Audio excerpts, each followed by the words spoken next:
C.G. Marshall. Welcome to the sound of suspense, to the fear you can hear. A psychiatrist once said that the human brain is like a spider's web. Together, all the strands are strong, but taken one by one, each can easily be broken and the web destroyed.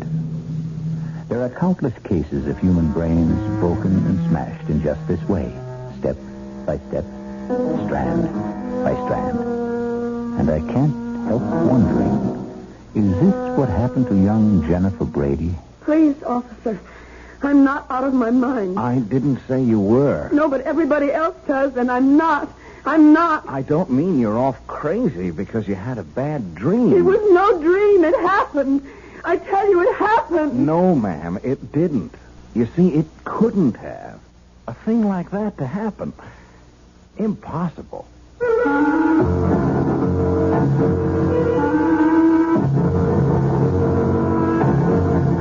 Our mystery drama, Honeymoon with Death, was written especially for the Radio Mystery Theater by George Lothar and stars Lois Nettleton. It is sponsored in part by Anheuser-Busch Incorporated, brewers of Budweiser, and by the Kellogg Company, makers of Kellogg's Special K cereal. I'll be back shortly with Act One.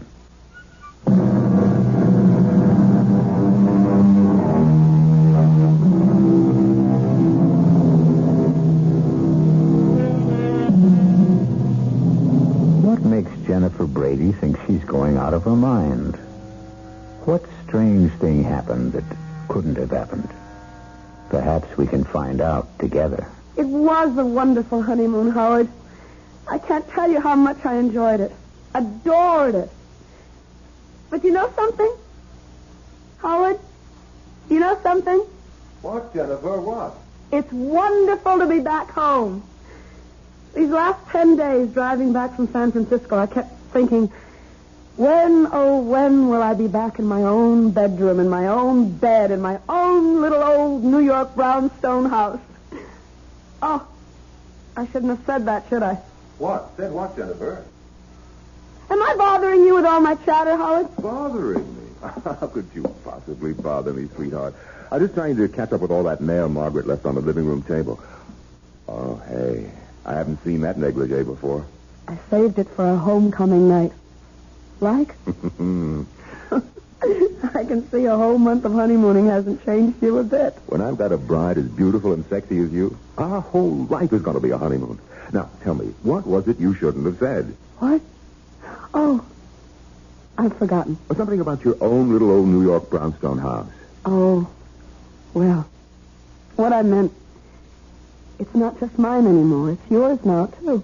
And your sister Maggie's.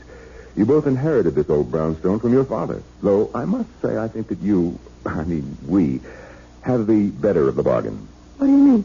I much prefer this top floor apartment, don't you? Oh, yes. Luckily, Maggie always preferred the downstairs part. No climbing stairs. Well, stairs won't bother me. I'll take them 2, 3 at a time, knowing that you're waiting at the top of them. Oh, darling. Well, you better finish brushing your hair. I'll finish that mail in the living room. Howard? Yes? About the car. Well, what about it? Do you think it's safe parked out in the street? One night won't hurt. I'd feel awful if anything happened to us. You know, sometimes on a honeymoon trip, I couldn't help wondering which you loved more, your new car or me. Oh, well, I guess one night in the street is safe enough. You can find a garage tomorrow. Howard, you locked the car. You have the keys, haven't you? Howard? Howard, can't you hear me? I asked you.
Come on. I'll phone Dr. Sullivan. I don't need Dr. Sullivan. I tell you, Howard. Howard. All right, now. The neighbors haven't heard it. Now, look, Jen. You sit here on the couch and try to hold on. I'll phone Dr. Sullivan. Maggie! Howard is dead. He's up there in our apartment. Dead. Jennifer, please, now try to control yourself. There's no one named Howard here. What do you mean? No one named Howard? You know Howard Lansing, my husband, the man I've been on a honeymoon with for a whole month and home just a few hours ago. Stop looking at me like that. All right. Now, look, Jennifer, I'll tell you what I'm going to do. I'll go upstairs, and I'll see if anybody's there. Howard's there. All right. If this Howard is there, and if he's dead, then I'll phone the police. All right? Yes. But if he isn't, then I'm going to phone Dr. Sullivan and have him come right over.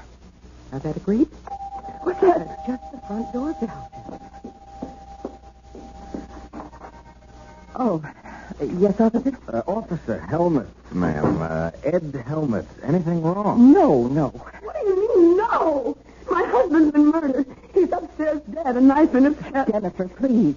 Officer, there is no one upstairs, dead or alive. Well, then what was all the screaming about? I'm walking the beat just up at the corner, and I hear all this screaming. It's nothing. Believe me, it's nothing. Officer, will you do me a favor? Oh, sure, if I can. Would you go upstairs, please, and see for yourself? Officer, my sister is a highly emotional woman. Please? Would you please? Sure.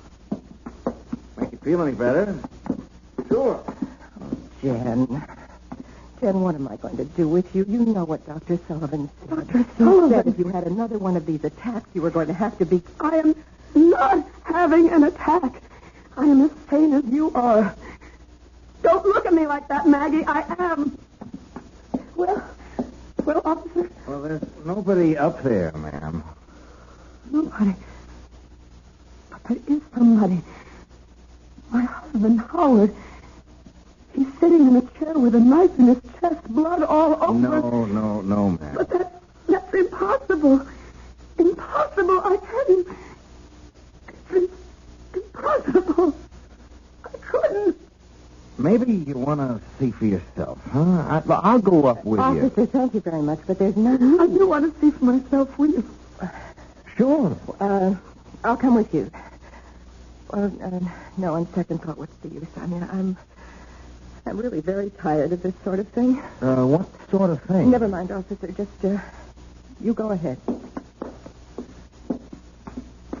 Now, is this the room where you, thought that, Huh? I can't believe it. It's impossible. You can see for yourself. 5 minutes ago. 5 minutes ago, I tell you. In this chair. He was sitting back in this chair, and there was a knife sticking out of his chest. The mail was scattered all over the floor. Mail? We'd just come back from our honeymoon. We'd only been in the house a few hours. And Maggie had left all the mail that had collected for a month on the table, on this table. Well, you can see, ma'am, no mail. And blood. There was blood on the carpet, some of the mail. Well, no mail, no blood. You don't mind me saying so. I think you... Well, maybe you had a dream, a nightmare, huh? Please. I'm not out of my mind. I didn't say you were. No, but everybody else does, and I'm not. I'm not. It don't mean you're out of your mind because you had a bad dream. It was no dream. It happened. I tell you, it happened. Howard was here in the living room reading the mail. I was talking to him from the bedroom. I had just taken a bath, and I was brushing my hair. Wait. I know. I hadn't emptied the tub. The water's still there. It must be. I'll show you. I don't understand this. Tub's bone dry, ma'am. Hasn't been used. Now, not tonight, anyway. His clothes. Howard's clothes. He'd empty his suitcases and put his clothes in the closet. Here's his suitcases, too. just ladies' clothes. Yours, ma'am? Yes. Now, hey. Don't cry. Hey, look, this dream you had. It was no dream. Okay. So maybe you imagined... I didn't imagine anything. Do you imagine a husband? Do you imagine a month-long honeymoon? Do you imagine a man in a chair with a knife in his chest? Oh, I got to admit, you'd have to have a darn strong imagination. But they tell me that's what artists got. Artist? Oh, you are an artist, aren't you? That painting there on the easel? Oh, that's just a hobby. I haven't touched that since I left on my honeymoon. No? What do you mean? How long does it take paint to dry? Oh, a day, thereabouts. Well, this paint's still wet. Plenty wet. Look at my finger. Oh, now don't start crying again. A woman crying, it makes me feel awful. I'm sorry. Look, whether you dreamed it or imagined it... I didn't. Yeah. I didn't. Oh, yeah, well... I know I've had spells. Spells? What kind of spells? Oh, I've always been high-strung, nervous, you know. No, I don't know if I know. I mean, me, well, I'm the other way. I haven't got a nerve in my whole body. I envy you. You've never been to a psychiatrist. A shrink? No, me. You ask me, anybody who goes to a shrink ought to have his head examined. That's a joke. You get it? Yes. Well, then laugh a little bit. Come on, do you good. I can't. No, of course you can't. I'm sorry. I should have known better than to even try and make a joke. You go to a psychiatrist, huh? Yes. Not regularly. Sometimes. What time? Oh, when I sort of get all keyed up and start having crying spells and feeling so sad I could die. Well, what's to feel sad about? Chick like, excuse me, a pretty girl like you with everything in life to live for. What's to be sad? I don't know. Some people feel sad for no reason at all. They just suffer from depression. Oh, excuse me? Oh, yes, ma'am? Jennifer, Dr. Sullivan is on his way over. I just phoned him. All right. And, officer, thank you very much for trying to help. Oh, not at all, ma'am. Not at all. Glad to do what I could. I'll show you out. Oh, that's okay. No. Sir, I'll come with you. I'll be just a minute, Jen. Officer, I wanted to ask you, you don't have to say anything about this, do you? I mean, put it in your report or anything? Oh, no. There's been no damage or anything like that. Does she get this way often, your sister? Well, often enough. She hallucinates, you see. Huh? Come again? Hallucinate? It means, well, just what you saw. She was totally convinced there was a murdered man up there. Her husband, no less. Well, you saw for yourself. Husband. Jennifer's never even had a boyfriend. A cute doll? A pretty girl like that? Well, it's all part of her condition. She's afraid of people. Men, especially. I wish she could become less afraid, more outgoing. If these spells of hers get any worse, she may lose her mind altogether. Oh, say, I hope not. A sweet kid like that. I sure hope not. I know, so do I. Well, looks like we've had a little shower. Street's wet. It was drizzling a little when I came in. Well, good night, ma'am, and if you need... Wait! The car! The car? What car? Howard, the little red sports car he was so fond of. It isn't there. But it was. I know it was. Officer, thanks again, and good night. Good night, ladies.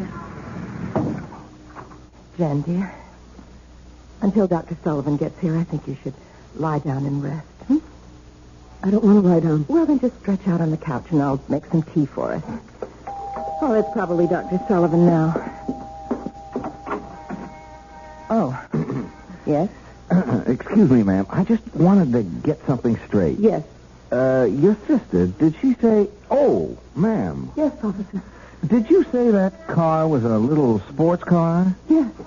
Why? Well, nothing, only there was one parked out there in the street. What do you mean? Well, we've had a shower, see, and I happened to notice the street's dry in one spot. There must have been a car standing there while it was raining. A small car. Officer, please don't make things worse for me or for my sister. I mean, there's nothing unusual about a car being parked in the street. No, only... Good night, officer. Funny, though. Funny. What exactly is it that strikes Officer Helmut as funny? Perhaps we'll know when I return shortly with Act 2.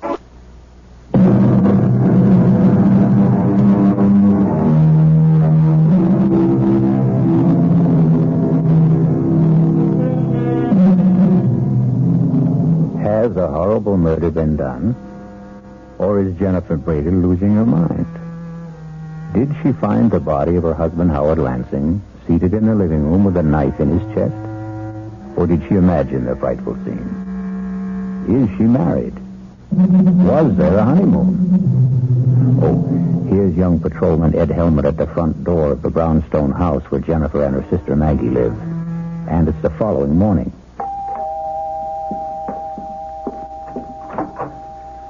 Oh, it's you. Yeah. Well, won't you come in? Thanks. Thank you for, what you did last night. Oh, just doing my job, Mrs. I don't know what to call you.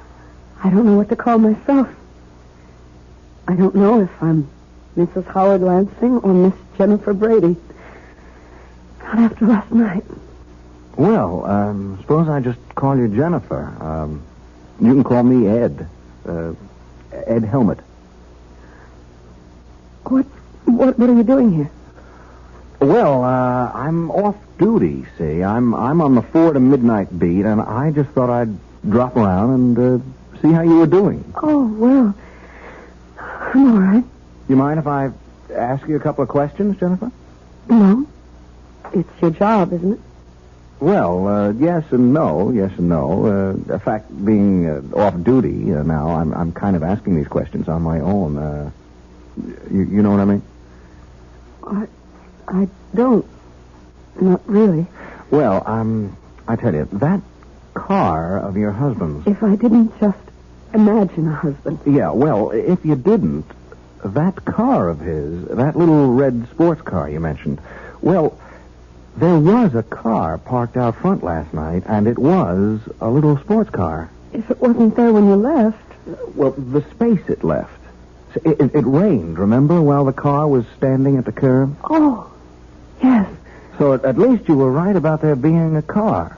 I mean, you didn't dream that up. It could have been anyone's car, as Maggie said. Oh, that's for sure. Still, though, it could have been a car belonging to a guy named Howard Lansing. Couldn't it?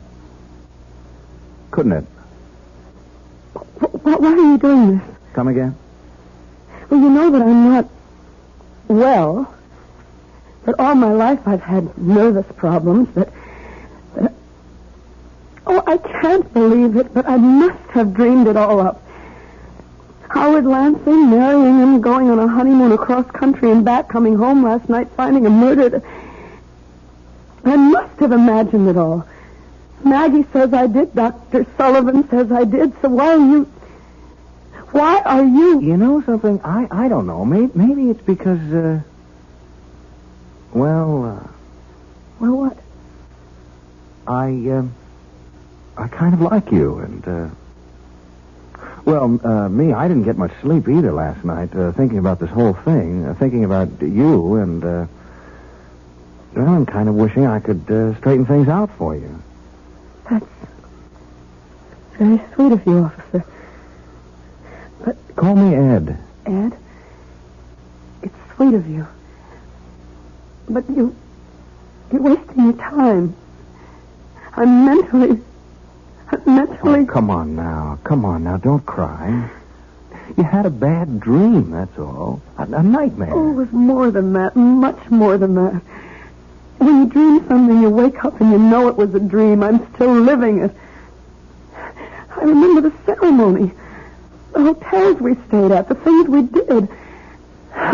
Even Howard constantly fussing with his new car. Yeah, there's that car again. What do you mean, fussing with it?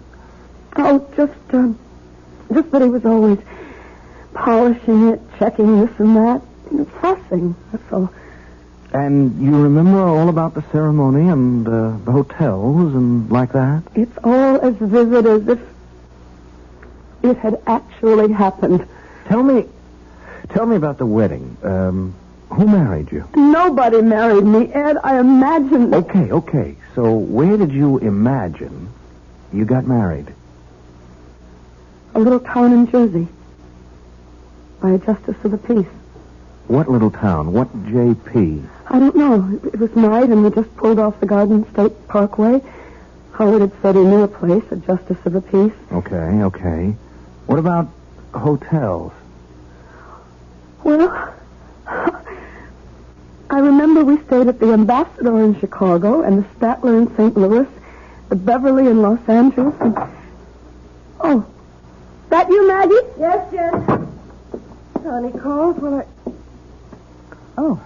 Hello, Miss Brady.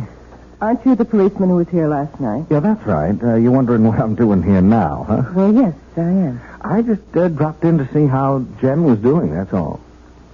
Jen?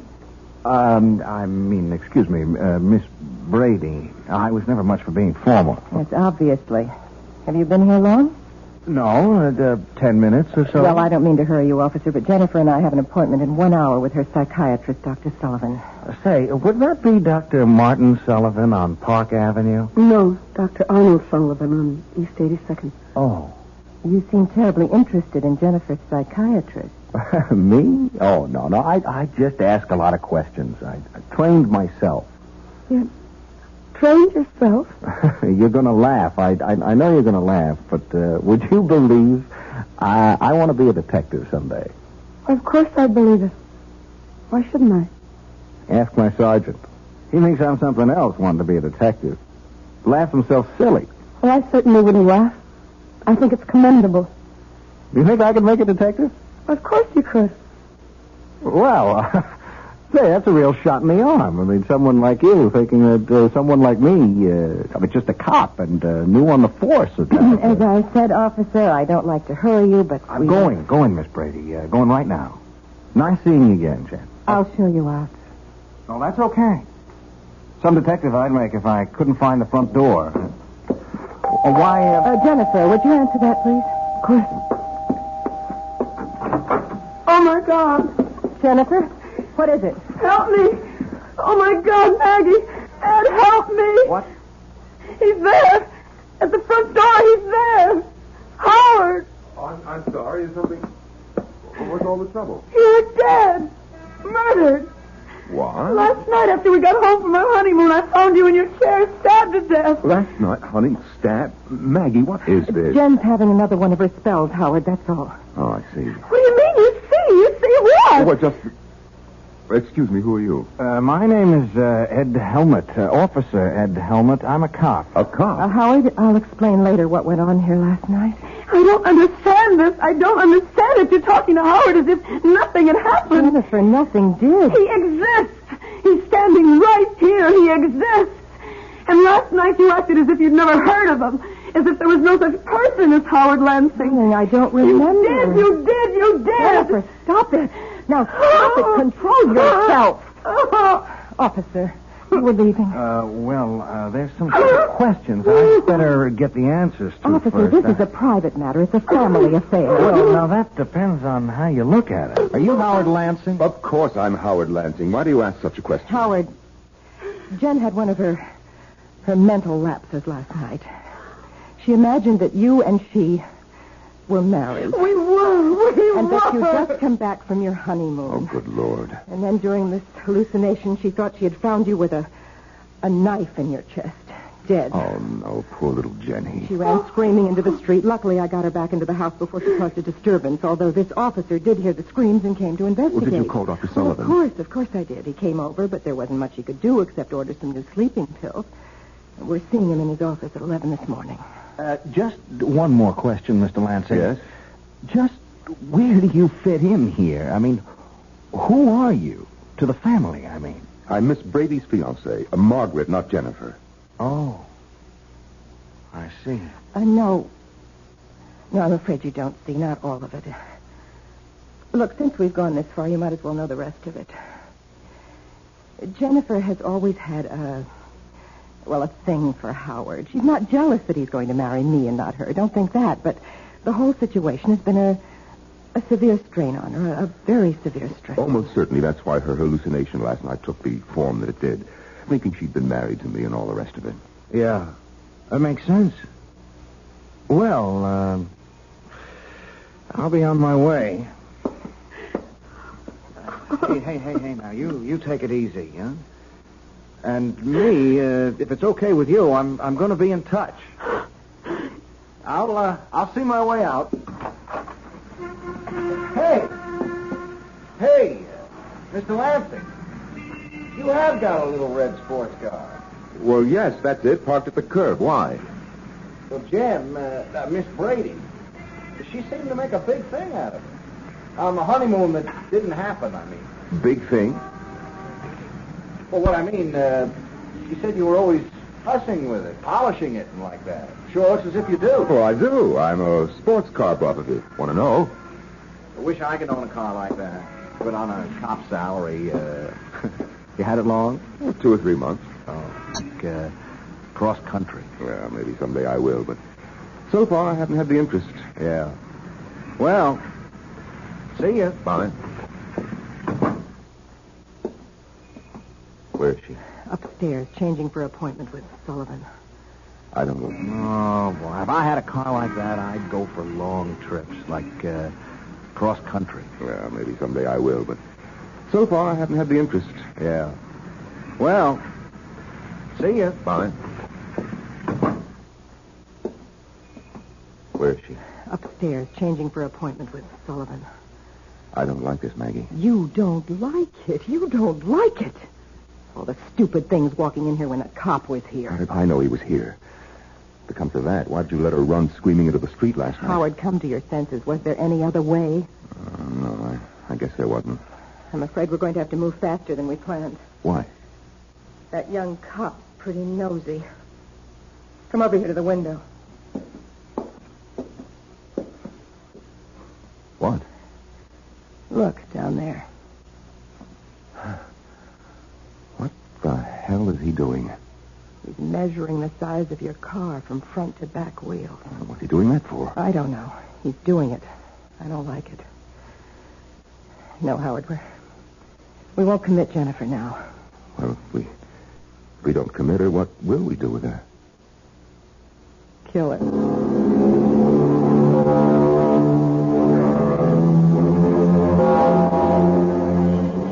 Clearly, Maggie and Howard faked his murder.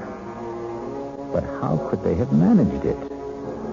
And how will they kill Jennifer? We'll return shortly with Act 3.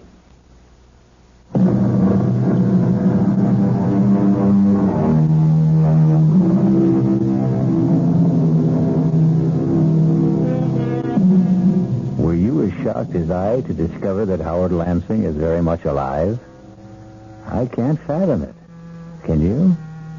No more than, 10 minutes could have passed between the time Jennifer saw him slumped in that chair with a knife in his chest, blood all over everything, and the time Officer Helmut entered the room to find no body, no blood, nothing to indicate that a murder had taken place.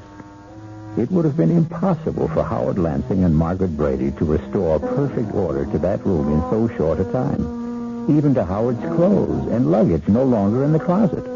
A bone-dry bathtub. And the rest of it got me puzzled. Well, we'll soon have the answer as we rejoin Maggie and Howard. Kill her. There's nothing else we can do. Oh, we can do what we planned originally. Commit her. It won't work. Not now. Why not? Your answer is right out there in the street. The cop was just finished measuring your car. Now, what's he doing? Quite obviously getting into your car. I think I better get out there and see what he's up to. I was just about to suggest it, Howard. Officer, what are you doing in my car? Oh, say, Mr. Lansing. Say, I hope you don't mind. Like I told you, I want to own a little sports car like this myself someday, and, well, I just couldn't help sitting behind the wheel. Say, I hope you don't mind. As a matter of fact, I do mind. Oh, well, say, please excuse me. I just kind of flip over a car like this, that's all. Is that why you were measuring the wheelbase? Measuring... Oh, that. Yes, that. I saw you from the window. Yeah, well, now, I tell you, I want to get to be a detective someday, see? And I'm studying, like, fingerprints and stains and like that, and measuring. Now, measuring things is important, very important. You'd be surprised how important measuring things is. So I take every opportunity to measure things. Yes. Well... Like last night. Were you here last night? No, I was not here last night. Funny. What's funny? Well, last night, Jennifer, Miss Brady, she said a car, in fact, your car, was parked outside here. Only it wasn't. I mean, when we looked, no car. Well, I just told you that... Yeah, but there had been a car. You see, it had rained, and the car was standing out here during the rain and left a dry space in the street. And I measured that, too. Couldn't help myself. It's become a habit, you know? Well, I fail to see what this has to do with Identical. Same wheelbase. That car and this one. Look, there are probably thousands of sports cars in New York. I'm not saying it was the same car. Oh, no, nothing like that. I'm only saying the wheelbase was the same. Very interesting, I'm sure. But if you don't mind now, Just leaving when you came out. I apologize if I upset you getting in behind the wheel without permission. That's all right. Yeah. Well, goodbye. Oh, by the way. Now what? You got 11,243 and 9/10 miles on the speedometer. 1,000 or so more than you said you had. I just thought you'd like to know. Thank you. I'm deeply grateful for that information.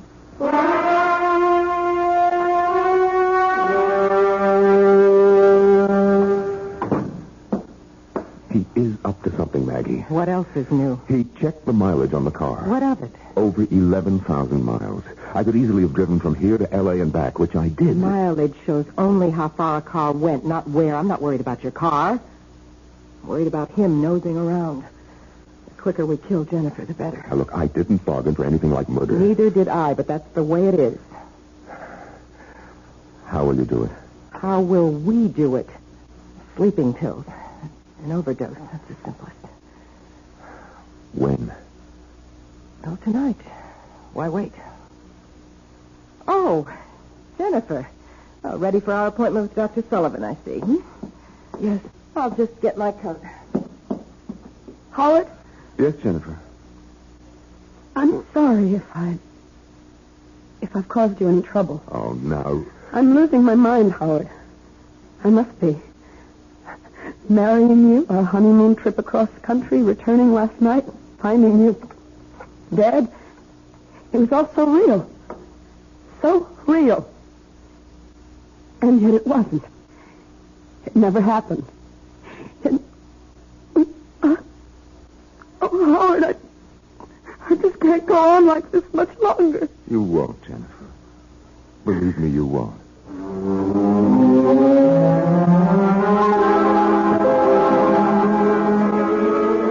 You sure of that? Did you check all marriage license applications? And there's no Howard Lansing and Jennifer Brady, huh? For you at Beverly Hotel, Los Angeles. Right there. Okay, sorry I troubled you. Thanks. Hello? Yeah. Yeah, how far back did you check your guest register? And there's no Mr. and Mrs. Howard Lansing. Hey, Ed, another one. The ambassador of Chicago. You going on a trip or something, man? Thanks. Officer Ed Helmut here. Yeah, I think I can tell you what you're going to tell me before you tell me. No record of a Mr. and Mrs. Howard Lansing. Yeah. Well, thanks. There's got to be a clue. There's got to be.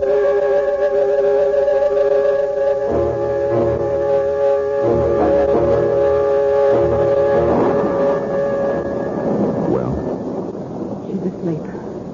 How many pills did you give her? Enough. What's the matter, Howard? Why that look on your face? I'm a murderer.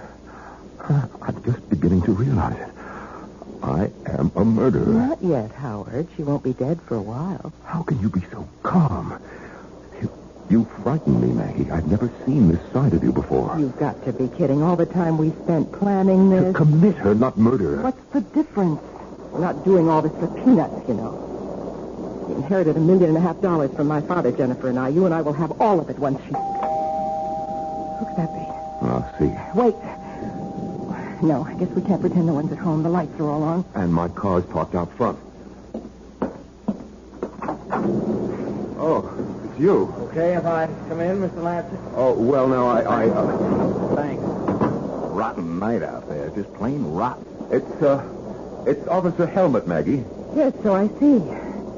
Getting to be a regular visitor, aren't you? To be honest with you, Miss Brady, it's a real nasty night, and walking a beat, I didn't think you'd mind if I came in for a few minutes. Also, I wanted to see how Jen's getting along. Jen is getting along very well, if it's any concern of yours, which it is not. Oh, well, I only... Officer Helmet, circumstances beyond my control brought you into this house last night, but I do control whether you'll keep coming here like this. Please leave. Oh, well, now, wait a minute, Miss Brady. I like your sister, and I have reason to think she likes me. Now, wait a second. Just wait a second. I also think she needs somebody like me, somebody to lean on, to protect her. And further than that, I'm here on official business. Official business? I'm placing you both under arrest on a charge of... Where is Jen? That's no business of yours. What's all this about? Where is she? She is upstairs asleep, if you must know. Asleep at 8 o'clock at night? She took a couple of sleeping pills. Where are you going? How dare you go up there? Maggie, my God. Any nerve, don't lose it now. But he'll know. He'll know she took an overdose. That's all he will know. He will know that we gave it to her. He's arresting us. For what? On what charge? Whatever it is, he'll never make it stick. We've covered our tracks too well for the law to... He's carrying her down. All right, baby. It's going to be all right. Operator, this is Officer Ed Helmet. I want an ambulance sent to 127 Brockhurst, and fast. An ambulance? Why an ambulance? An overdose of sleeping pills. She took a... She didn't take them, Buster. They were given to her, shoved down her throat, you ask me. I'm changing the charge against you two. I'm booking you for attempted murder. You must be out of your mind. You're as crazy as my sister. Who isn't crazy at all. That was a real far-out scene you two tried to pull. I gotta hand it to you two. You planned it so careful, so good. There wasn't a loophole in it, except one. I don't know what you're talking about. You don't, huh? Then let me explain. You set the whole thing up, the two of you. The marriage, the honeymoon trip across country and back, the fake murder, and the whole bit.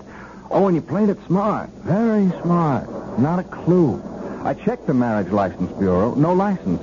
Easy enough. You could have bribed the clerk to destroy it. Now, look, I checked a few hotels. The big ones like the Ambassador, the Beverly in Los Angeles. No Mr. and Mrs. Howard Lansing listed. A piece of cake. When you registered, you gave a different name. You're making yourself look like a fool. What you're saying is you could find no evidence. Oh, but I did.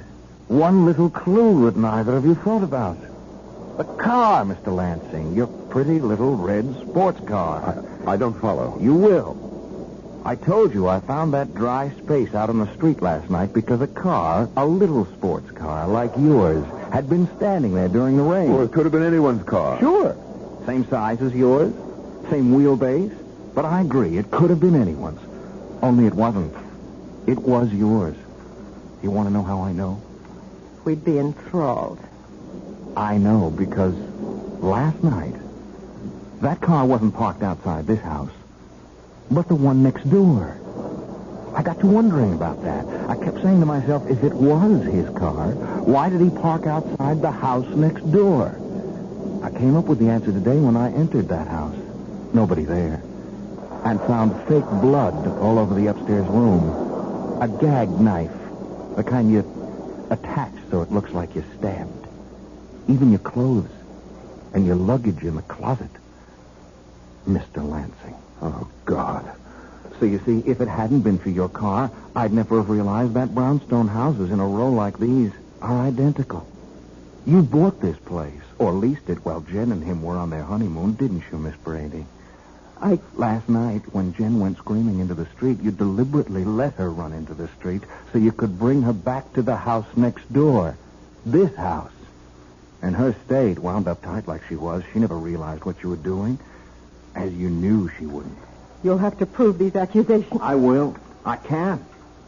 With the one little clue that nails it all down at all four corners. The little red sports car again. What about it? Well, you told me you'd never driven across country. I never have. If you're thinking of the mileage on the car, that proves nothing. Well, not the mileage, Mr. Lansing. The servicing. Servicing? You had it serviced at the Beverly Hotel in Los Angeles. A lube job, oil change, new filter, the works. And like they do at all service stations, they slapped a little sticker on the door jamb. That little sticker that carries the name and address of the service station. That little sticker that practically nobody ever notices. Anyhow, you didn't. And it says, Beverly Hotel Service Station, Los Angeles, California. Date and all.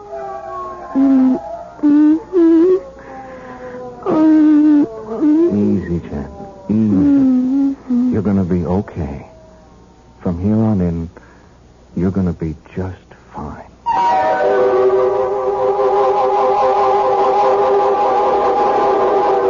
It must have been a costly business, buying or leasing that identical brownstone house and furnishing it exactly like the one next door. But then, Maggie had all the money in the world, or thought she did. I'll return shortly.